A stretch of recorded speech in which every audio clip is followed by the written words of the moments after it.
Bom, eu queria cumprimentar todas as pessoas que estão assistindo esta live ou este seminário de psicanálise, os que estão presentes, os que estão assistindo no presente momento, à distância, e os que vão assistir, ter a chance de assistir esse seminário mais tarde, em outros horários, né? Porque ele será editado no YouTube e no Instagram. Aqui nós vamos falar da questão da consciência. Normalmente as pessoas costumam falar muito em várias áreas das atividades discursivas da humanidade, principalmente no campo da religião, falar muito da maneira de adquirir felicidade. Não, a psicanálise não trabalha com esse estilo de prometer a felicidade, de aconselhar para o caminho da felicidade. Não. Embora a psicanálise tenha como objetivo o bem-estar das pessoas, E como isso é obtido de maneira diferente das outras atividades terapêuticas? Porque a psicanálise trabalha com a consciência humana em alguns níveis.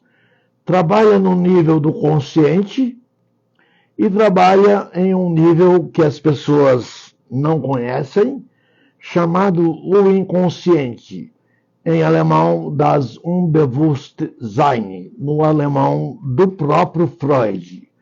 Então, nós trabalhamos nesse nível. Como nós temos o inconsciente como sendo o reservatório auxiliar do autômato e da psique, o reservatório de significantes, é claro que nós temos que pensar, porque Lacan pensou isso também no seminário 11, que nós temos que pensar no retorno ou na repetição de significantes que representam determinados traumas que a pessoa tem. Então, existe a repetição, e a repetição é a grande fonte de sintomas. Então, não cabe a nós falar com o sintoma. O sintoma fala, mas, na verdade, quem fala de maneira firme, segura e inadiável é o sujeito do inconsciente, que no início de uma análise ele pode ser chamado de assujeito, mas com o andar da carruagem, o grande outro, que é o psicanalista, ele vai criando o sujeito. Do assujeito passa-se para o sujeito. E há uma coisa que Lacan dizia, ele disse essa frase: eu gostaria de ter uma psicanálise sem palavras. Lacan colocou essa esperança, que não houvesse palavras na psicanálise. E a psicanálise não trabalha com palavras.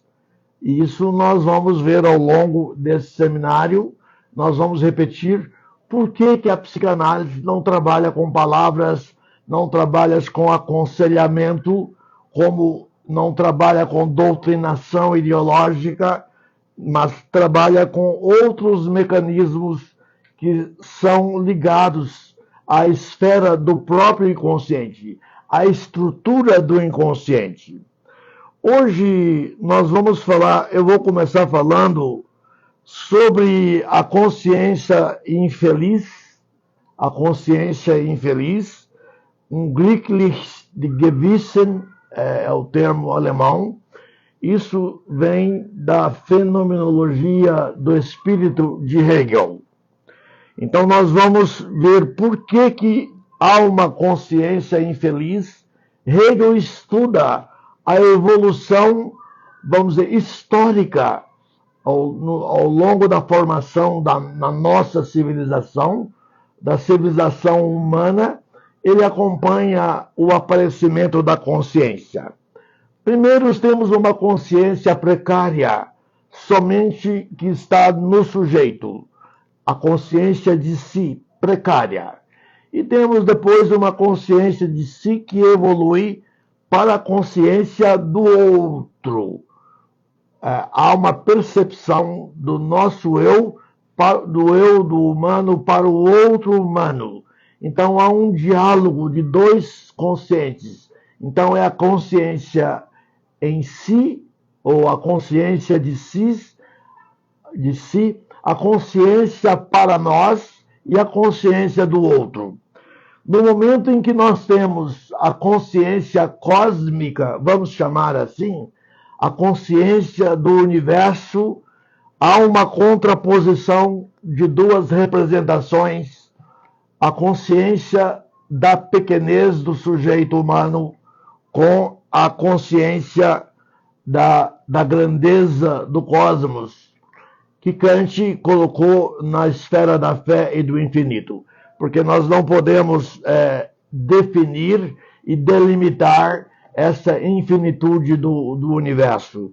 E por isso o homem entra em tristeza, melancolia, ele tem certos sintomas quando chegou a esse nível de consciência. Antes da consciência do universo, do mundo, e depois da consciência do universo e do mundo. Depois, antes da consciência, ele era um ser naif, um ser inocente, um ser que não sofria pela amplitude do cosmos. E após a consciência do consciente, nós temos o sofrimento, a melancolia pela pequenez do sujeito humano em relação ao universo e questões temporais como a infinitude. Não estou falando do tempo do relógio, mas falo do tempo filosófico, do tempo subjetivo, ok? Então vejam vocês, a infelicidade na tomada da consciência de si é expressão de quê? De um dilaceramento no interior do próprio ser. Foi o que eu acabei de falar. A consciência de si leva também a um dilaceramento da estrutura do ser, que vai ter as suas chagas, que vai ter os seus pontos de sofrimento. Ainda bem que apareceu em civilização em tempos mais recentes, vamos dizer há 2000 e tantos anos, a filosofia estoica, que ensinou o homem a conviver com o sofrimento de uma maneira adequada para que o sujeito humano conseguisse sobreviver no mundo. A consciência se vê em luta contra a natureza, sente-se solitária com o consciente funcionando, melancólica, devido à sua separação da realidade. A realidade está lá e eu estou aqui. Do objeto que vê como distante de si, a partir de uma dicotomia no plano consciente e no plano cósmico, no plano da consciência do ser, nós temos uma dicotomia, que é o sujeito e o objeto. O sujeito é o ser pensante como nós. Andando mais à frente, nós falamos em René Descartes, que diz cogito sum, penso, logo existo. Então esse é o grande drama da humanidade, nesse ponto da evolução, em que o sujeito e o objeto vão ficar separados um do outro. E na medida em que isso era pensamento de Hegel, que nós avançamos o nosso conhecimento, a nossa consciência, Em vez de encontrar o objeto totalmente clarificado e esclarecido, nós vamos nos encontrarmos com nós mesmos nesse tipo de andamento. E aí nós temos, eis o começo da filosofia, poderíamos dizer assim, a insatisfação de uma consciência dilacerada por seu estado de divisão interna. É preciso, no entanto, superar as falsas oposições que produzem a infelicidade, o mal-estar, eu repito, mas é também preciso passar pela infelicidade para se chegar à felicidade. Isso aí é um pouco estoico, isso que a gente está falando. A tragédia da estruturação histórica da consciência, já começamos a falar dela. A consciência de si e sua evolução. O ser em si mesmo é um ser só para si. O ser em si mesmo, ele evolui na archê da história para a consciência plena de si, para o ser para nós, o ser para o outro. Repetindo, e a chegada à consciência absoluta. A consciência absoluta tem muita importância no pensamento hegeliano. A incrível defesa do sujeito na evolução da consciência. O Zeitgeist, o espírito do tempo, gerou automaticamente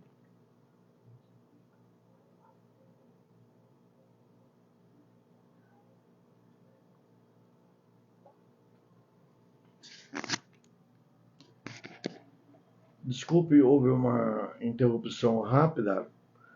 O Zeitgeist gerou automaticamente o campo do consciente, o espírito do tempo, em interação com sua defesa, em uma interação inconsciente com a sua defesa chamada de inconsciente.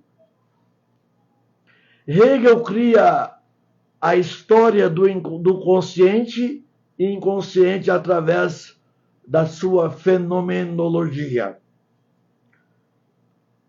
Do ser em si, an sich sein para nós, e o ser para o outro, funda-se a subjetividade e, ao mesmo tempo, o enfrentamento de dois topos, que a gente disse no início desse seminário, mas vamos falar de novo, é importante, é a essência do que nós estamos dizendo hoje.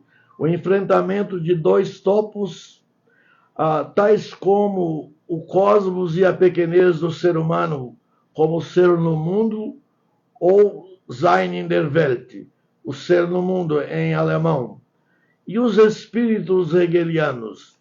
A palavra espírito no pensamento de Hegel, no pensamento do idealismo alemão hegeliano, não se trata de nada de alma, não se trata de nada espiritual, mas da estrutura do pensante do sujeito humano. Espírito seria equivalente à mente, à psique, à psique. Então nós temos o espírito subjetivo, o espírito objetivo e o espírito absoluto em um andamento evolutivo e no chamado movimento dialético de Hegel. Parte-se do indivíduo, depois para o grande outro da coletividade e, finalmente, o espírito absoluto, que se falar o que é o espírito absoluto, o espírito subjetivo é o indivíduo, o espírito objetivo seria a comunidade, a coletividade, e o espírito absoluto seria, vamos dizer, a utopia de uma vida em que nós não teríamos o Estado com poderes ditatoriais, com poderes esquisitos, com poderes esdrúxulos.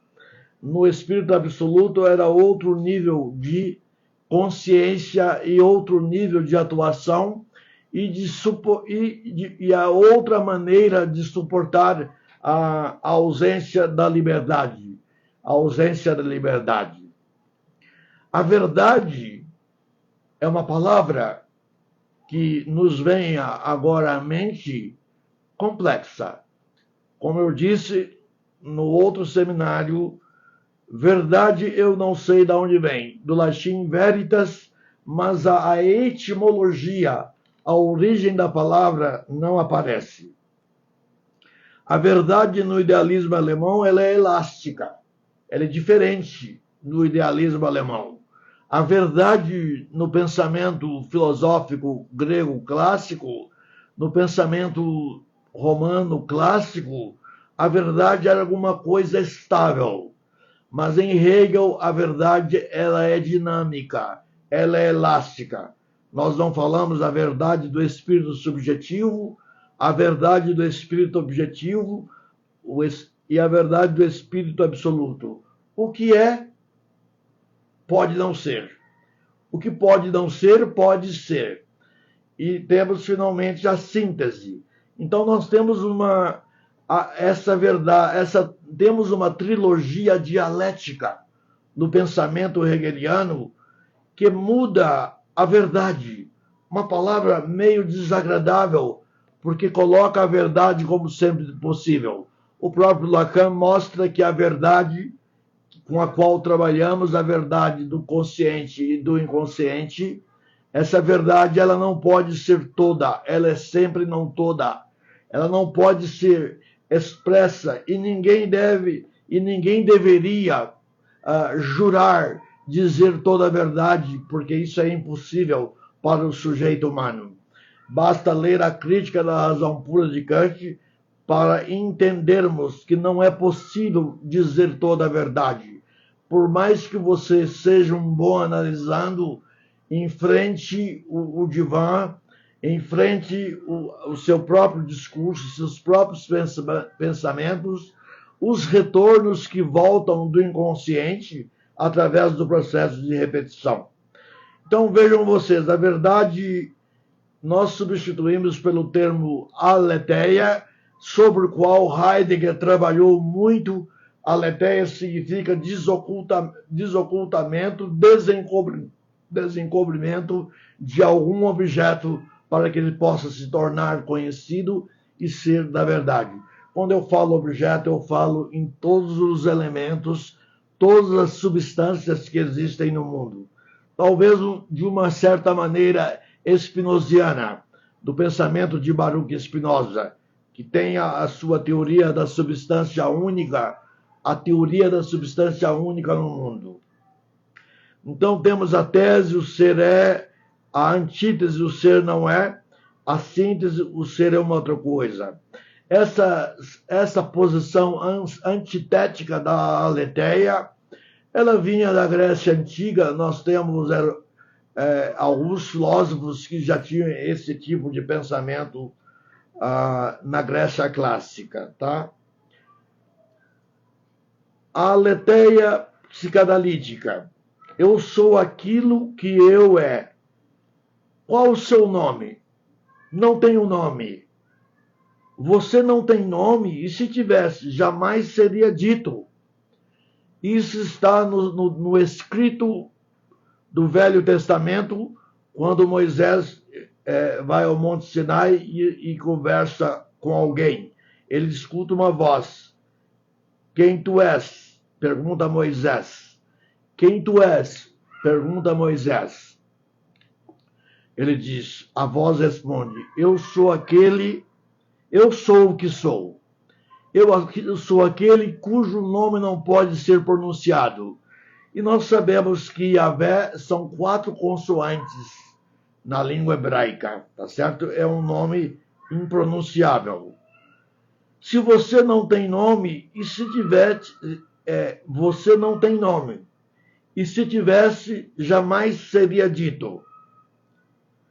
Então, nós temos que pensar um sujeito sem nome, um sujeito que não é chamado pelo outro com um certo nome desde que nasce isso complicará bastante a trajetória desse sujeito como ser do mundo, como Dasein. E eu colocaria aqui a desobstrução do ser e o assujeito analítico. Quando alguém deita no divã, ele é um assujeito. A-S-S-U, assujeito. Ele é um assujeito. E na medida que a análise, a entrevista psicanalítica coloca tete a tete o sujeito suposto saber, que o mestre, que é o analista, e o negador inconsciente da verdade, porque o paciente, quando ele entra, ele chega ao divã, ele é um negador inconsciente da verdade. E ele só passa a dizer a verdade do inconsciente quando rola aquele fenômeno que Lacan citou como um dos 4 fenômenos fundamentais da psicanálise: o amor de transferência, o vínculo de transferência do analista com o analisando. Porque o analista tem um objetivo: ser o sujeito, o segundo sujeito, ou ser o outro para o seu analisando. E o psicanalista, ele procura aquilo que Freud disse, ou que Lacan, disse, uma psicanálise sem palavras. Uma psicanálise sem palavras. Mas como? Uma palavra pode representar 20, 30 sentidos. Mas sem perder de vista a revolução significantista do inconsciente realizada por Lacan. Lacan realmente vai atrás de Ferdinand de Saussure e cria a revolução do autômato e da triché, a revolução das cadeias inconscientes que saem do inconsciente para formar sintomas, ou saem do inconsciente para que o sujeito do inconsciente possam dialogar com o analista em sua nobre função de regular e de orientar o funcionamento da cadeia de significantes na esfera consciente e a interação com o plano consciente.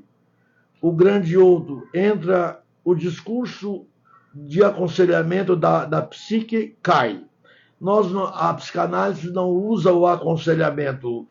O sujeito é livre para assumir, vamos dizer, o seu momento presente sintomático ou caminhar em outras rotas sintomáticas, ou caminhar para o sintoma, como bem lhe aprouver, desde que esse trabalho lhe traga o bem-estar necessário para que possa viver. O grande outro fala, entra o grande outro. O grande outro fala, mas o analisando no divã escuta no silêncio do inconsciente. Assim, com as temporalidades das sessões analíticas, chega-se ao discurso do sujeito que venceu o assujeito. Vamos repetir. Assim, com as temporalidades das sessões analíticas, chega-se ao discurso do sujeito que venceu o assujeito e elaborou um discurso sem palavras. Como gostaria Lacan. No contexto dos significantes, surge o autômato e a triché, nós já falamos, o autômato, as cadeias de significantes, e a triché, que é uma representação do real além da realidade. Eu não estou falando do real na lógica borromiana, real simbólico e imaginário, mas no real, vamos dizer, mais arcaico na teoria psicanalítica, a triché. A cadeia de significantes está mostrada acima. O sujeito se liberta de seus monstros afetivos e dá chance à estética transcendental de Kant. Kant que fala na estética, que é a sensibilidade, são todos os nossos meios de percepção do objeto, a escuta, o olhar, o tato e todos os outros, o odor, né? todos esses elementos vão compor o sistema de percepção do sujeito. Então, vejam vocês, a partir da percepção do objeto, nós vamos começar um processo chamado fenômeno em Kant. E a partir do fenômeno, nós temos um entendimento e, finalmente, a razão superior. Por isso que o livro chama-se Crítica à Razão Pura, porque a razão pura não funciona. É necessário que tenha interação direta com a experiência.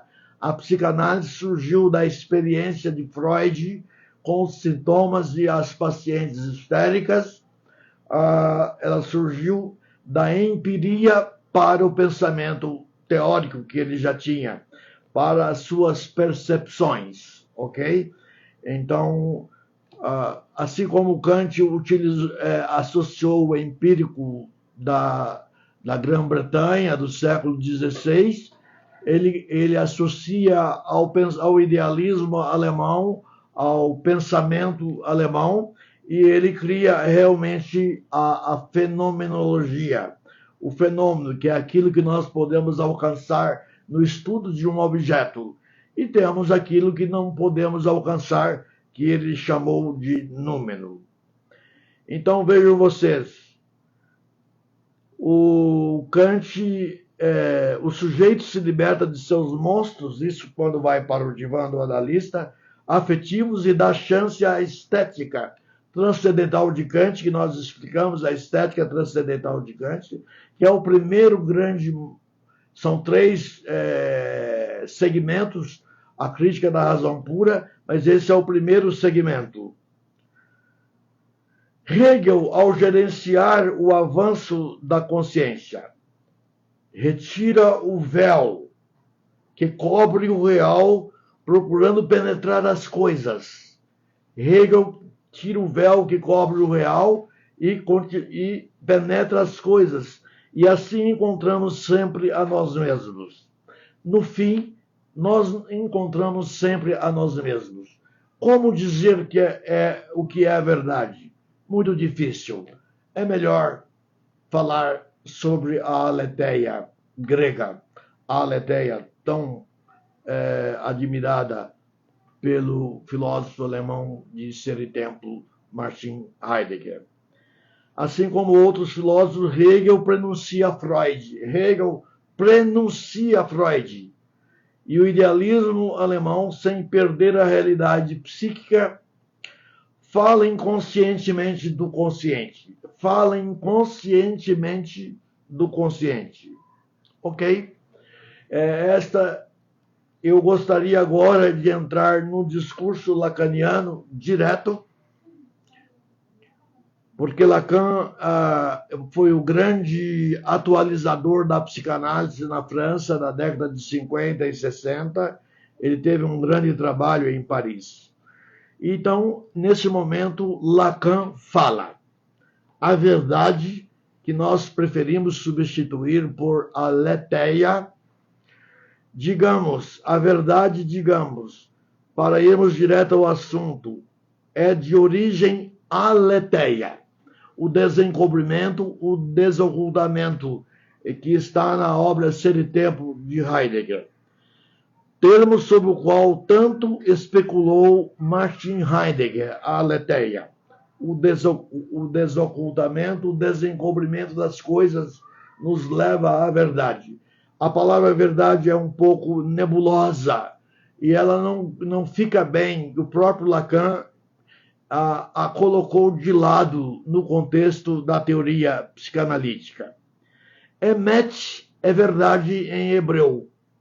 Na linguagem dos hebreus, tem como todos os usos do termo verdade, ordem jurídica. A palavra verdade está mais para a ordem jurídica, para o direito, do que para a psicanálise, para a psicologia ou para outras situações em que ela não tem sentido de ser utilizada. Ainda em nossos dias, a testemunha é solicitado dizer a verdade, a testemunha é solicitado dizer a verdade, nada mais que a verdade. Isso tem um tom ditatorial que não funciona na psicanálise em outras ciências humanas. E ainda mais, toda a verdade, se ela puder, como é, vejam só ela poderia, reclama-se dela toda a verdade sobre o que ela sabe. Estão falando de uma pretensa, o Lacan está falando de uma pretensa testemunha. Esse não é o meu pensamento, é o pensamento de Lacan. Mas, de fato, o que é procurado, e mais do que qualquer outra coisa no testemunho jurídico, novamente ele volta a falar do testemunho jurídico, que é algo um pouco paranoico, que quer buscar uma verdade impossível de ser encontrada no sujeito.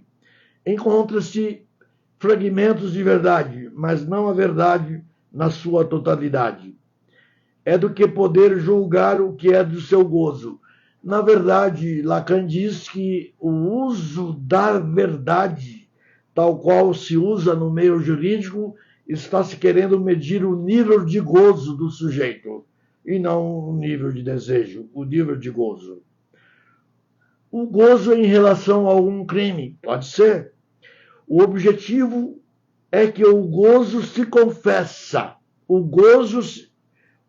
que o gozo se confesse justamente porque ele não pode ser inconfessável. Ele pode ser inconfessável, o gozo, mas no momento que se procura a verdade, o gozo é expresso, de alguma forma. A verdade procurada é essa aí, no que diz respeito à lei que regra o gozo. A verdade procurada, diz Lacan, diz respeito à lei que regra o gozo, que põe limites no gozo. Lei que começa com o ênfase após o nascimento na linguagem da mãe, na langue materna. Então, é o que se pode dizer com a condição de não levá-la até o fim, essa busca da verdade, ou essa definição do gozo que foi utilizado naquele ato, de só se fazer semi-dizê-la. Na verdade, Lacan fala no semi-dito. As coisas são só... Ele sintetiza essas ideias no chamado semi-dizer, no demi-dire, no semi-dizer. Outra coisa ainda nos ata quanto ao que é da verdade. É que o gozo é um limite. O gozo é um limite. É que o gozo é um limite. Isso se prende à estrutura mesma que evocavam no tempo em que os construí para vocês, meus quadrípodos. O gozo só se interpela, não se pode conhecê-lo todo na sua integralidade.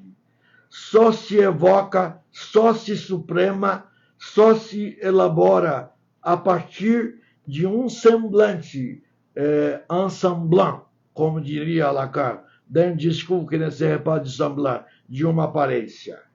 Mesmo o amor, como sublinhei da última vez, se dirige ao semblante, e se é verdadeiro que o outro só se atinge agarrando-se, como disse da última vez, à causa do desejo. Que o outro se salva se ele se agarra à causa do desejo.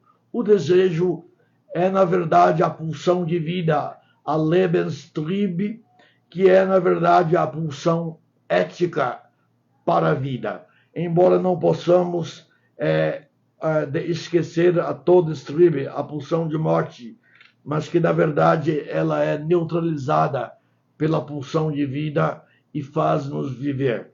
Então, não vamos buscar o gozo todo, o gozo pleno, não vamos buscar a aletheia na sua totalidade, senão chegamos à essência desagradável do sujeito humano, que é, na verdade, a temporalidade da existência, a temporalidade da morte.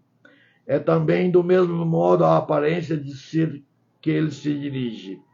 Esse ser aí não é nada. Ele é suposto a esse objeto que o há. o ser aí não é nada. O ser aí, ele está falando, inspirado em Heidegger, o Dasein heideggeriano. O ser aí aqui quer dizer o Dasein heideggeriano. O Dasein não é nada. Ele é suposto a esse objeto que é o objeto pequeno a, que nós já falamos do objeto pequeno a, que Lacan dizia que era a sua maior invenção, o objeto pequeno a. Nós sabemos que o objeto pequeno a,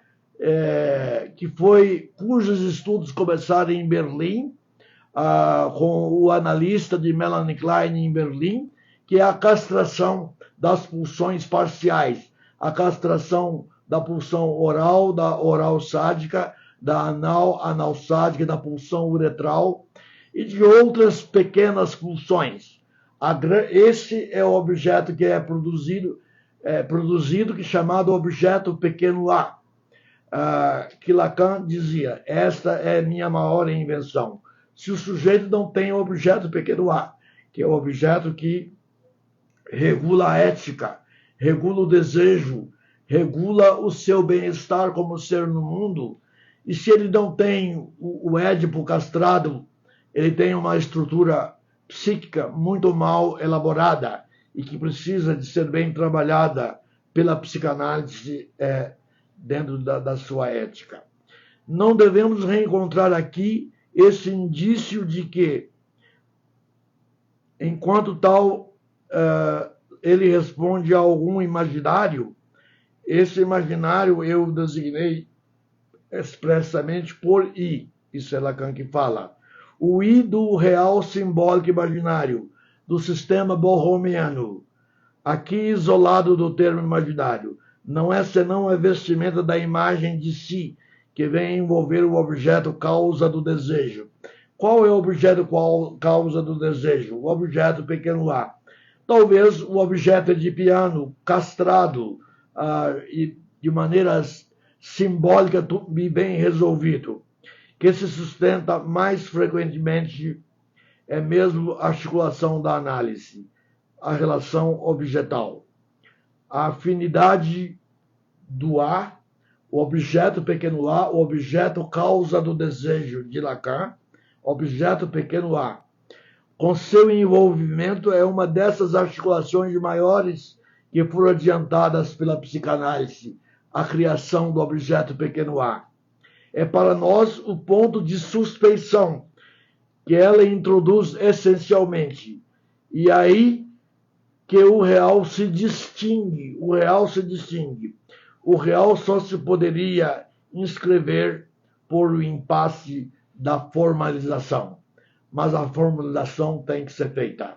A castração, as castrações parciais e genéricas, que formam o objeto pequeno a, e, finalmente, a castração do Édipo, que forma, vamos dizer, o falo simbólico, o falo com Φ maiúsculo, que é muito importante, isso que acabo de dizer na psicanálise. Ok?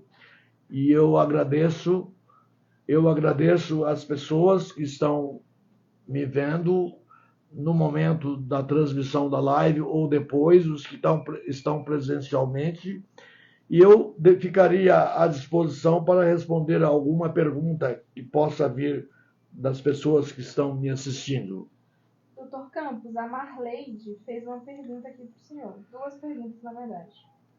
A primeira, ela fez assim: podemos dizer que existe a verdade sob o ponto de vista da razão e do ponto de vista da subjetividade de cada sujeito?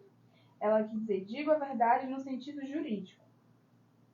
Ela está falando no sentido jurídico? Isso. Uhum. E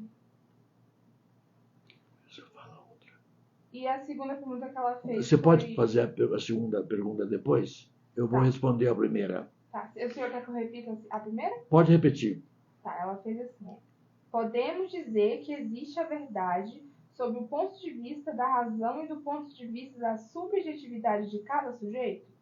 Pergunta, né? Isso. Não é possível dizer que existe a verdade. A verdade, eu já falei que é uma palavra que está da periferia da intelectualidade, das ciências humanas, da linguística e da psicanálise. Verdade vem de veritas do latim, ninguém sabe a origem dessa palavra, o sentido desta palavra. Então, a verdade, ela é impossível de ser alcançada, nós já sabemos. Do ponto de vista, nos tribunais, no direito se usa muito dizer a verdade, somente a verdade. E é impossível a totalidade dessa verdade, porque ela vem da estrutura, ela está mesclada com uma linguagem muito complexa e ela vem da própria estrutura inconsciente do sujeito. O próprio Lacan dizia, todos os ditos do sujeito é um demi-dit, é um semidito. Então, nós não temos no campo do direito e do campo da razão a verdade na sua totalidade. Por isso que a rotina do direito é extremamente complexa, porque em vez de verdade é melhor falarmos em aletheia, o desocultamento, o desencobrimento de objetos que nós gostaríamos de conhecer. A aletheia muito bem preservada do grego por Martin Heidegger na sua obra Ser e Tempo. Aí a segunda pergunta que ela fez é: o confronto da verdade do sujeito com a verdade no seu sentido banal, teríamos uma psicanálise selvagem? Sim, eu acho que a verdade do sujeito, a aletheia, ela não deve ser colocada em confronto com o discurso banal.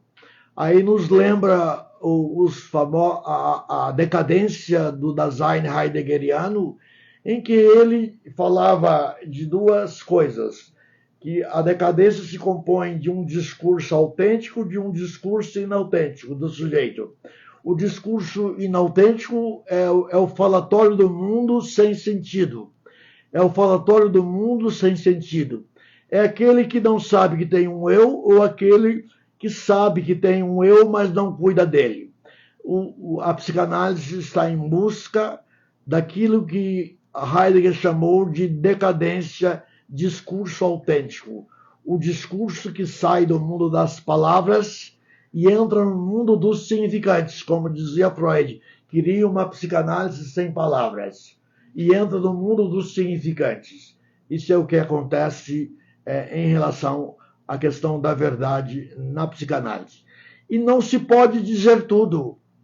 O dizer tudo, o psicanalista tem que calcular matematicamente o que ele pode dizer sessão por sessão, porque dizer a verdade como uma totalidade seria a prática da Wilder Psychoanalysis ou da psicanálise selvagem, de acordo.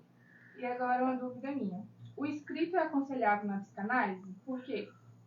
O escrito não é aconselhável. Eu acabei de dizer que Lacan dizia, quero uma psicanálise sem palavras. E ele sai da Associação Internacional de Psicanálise freudiana e ele cria a sua École Freudienne de Paris, a Escola Freudiana de Paris, em que ele queria não uma psicanálise...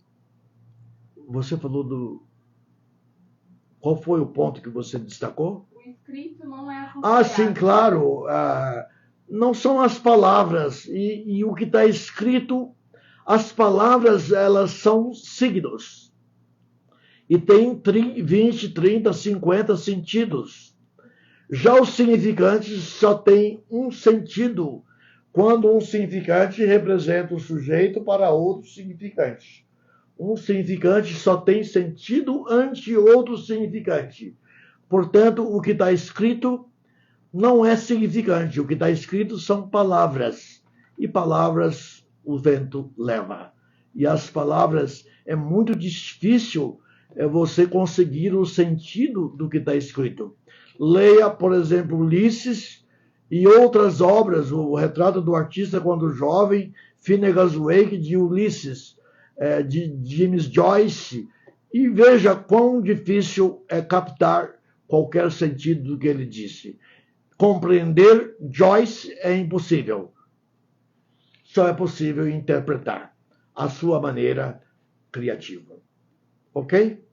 Ok. Freud criou a psicanálise com base no idealismo alemão?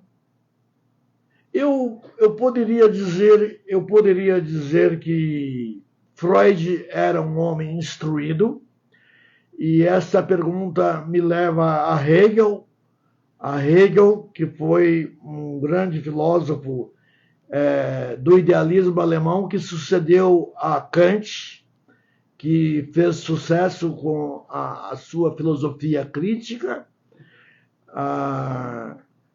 A psicanálise, ela não é um idealismo de nenhuma forma. Eu diria que não é um idealismo. A psicanálise utilizou alguma coisa de Kant, o Freud utilizou Kant, e buscou a empiria que estava lá, que Kant havia buscado nos filósofos gregos do século XVI, que dizia que o eu não existe, né? Dizia que o eu não existe. Ele buscou lá isso e uniu a empiria da filosofia britânica com a teoria, ou o racionalismo, ou o idealismo da filosofia alemã. E, obviamente, criou a ideia do fenômeno. O fenômeno, que é o que nós estudamos pela estética, pela sensibilidade e pela razão. O que não damos conta de compreender se utilizarmos o método da estética transcendental kantiana, nós vamos devagar e isso será chamado de númeno. Fenômeno é o que brilha, é o que pode ser conhecido. Agora, aquilo que não pode ser conhecido, Kant chamou de númeno. Fica de lado. Por isso que ele diz a crítica da razão pura, porque a razão pura não chega à aletheia, não chega, entre aspas, à verdade, a razão pura. A razão precisa tanto do campo eidético, ideativo de Platão, como do campo experimental das ciências modernas. Ok?